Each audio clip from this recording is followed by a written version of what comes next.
Hi everyone, thank you for tuning in to this short video. I will do my best to keep it short for you guys on how to kick that habit of nail biting. Now, just a quick reality check. Nail biting is actually more than simply a bad habit. It's actually a stress response. It's to do with focus. And most of the time, it's actually pretty automatic. So think of it like nail biting as being your brain's way of saying, hey, I'm bored, or I'm overstimulated, or I'm understimulated, and it needs something to do. It's a self-regulation tool. That's what nail biting is. And here's the thing, it works, kind of. Biting your nails gives your brain like a little zap of tactile feedback. So it wakes you up when you're zoning out. It can calm you when you're really wired, and it can give you something to do when you're just sitting there trying to look normal on Zoom.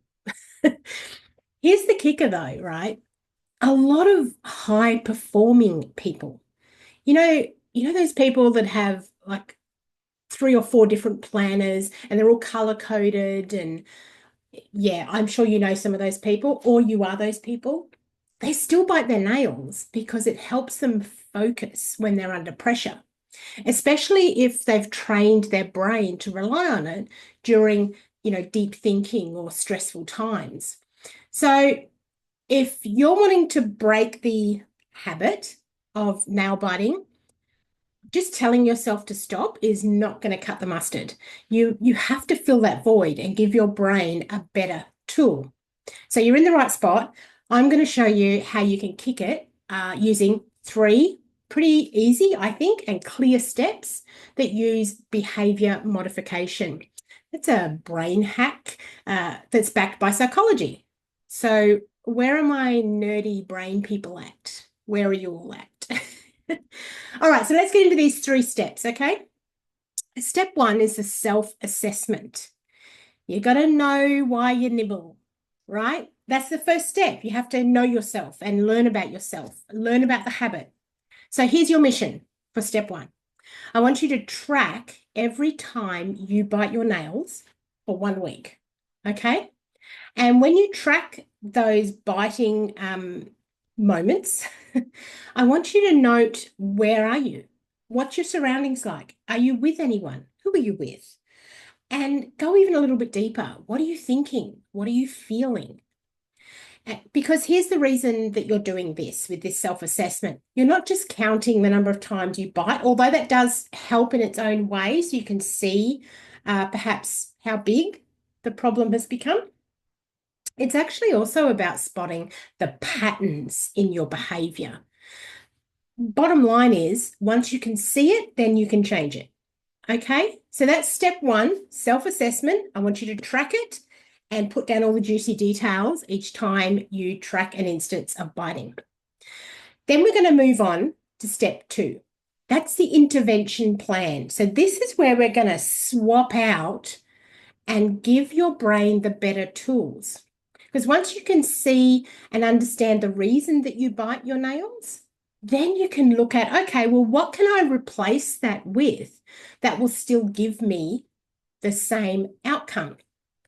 So I'm talking about replacement behaviors that keep your hands busy or your mouth busy. Think of fidget toys, chewing gum, stress balls, deep breathing, tapping exercises, whatever gives you that same sensory hit without chewing yourself to pieces. So this is also about the mental game, okay? I want you to catch and challenge the automatic thoughts that happen when you bite your nails. Those automatic thoughts of, I'm nervous, I can't do this, oh, I'm going to make a mistake, I'm going to look silly. All those negative automatic thoughts that perhaps lead you to bite your nails as a form of self-soothing even. So catch those thoughts and then challenge them. Is that really what's going on? Yes, I may be nervous. However, I can handle this without having to chew my fingers to the bone. You see how you're challenging yourself to level up, I guess. I also want you to look at your rewards because when we reward something, it's more likely to stick. And you can look at all sorts of other examples for that to test that, can't you? If we get rewarded for something, we're more likely to repeat the behavior. So we want to do the same thing, okay? We want to, I want you to decide how you're going to celebrate your wins, whether you look at, okay, I've gone all day and I've only bitten my nails once. What are you going to do to reward yourself for that? Because if you reward yourself, you're more likely to repeat the behavior. So you can celebrate however works for you, whatever hypes you up, whatever gets you pumped, that's on you. And then also decide, are you going to celebrate these wins daily at the end of every day when you see, how you've done, or are you going to do it weekly? What are you going to do? For me, when I went through this process, mine was that I would actually celebrate at the end of a month by getting a mani-pedi. That works for me. I loved it. It's up to you what you're going to do. Then step 3, that's the action station. So this is where we're going to set everything up for success, okay? So first of all, I want you to set your cues. You're going to need things that visually can remind you of those alternative behaviors that we're going to put in place. So you can use things like sticky notes around the place, reminding you of things or challenging your thoughts. What about desk fidgets, having fidgets close by for you?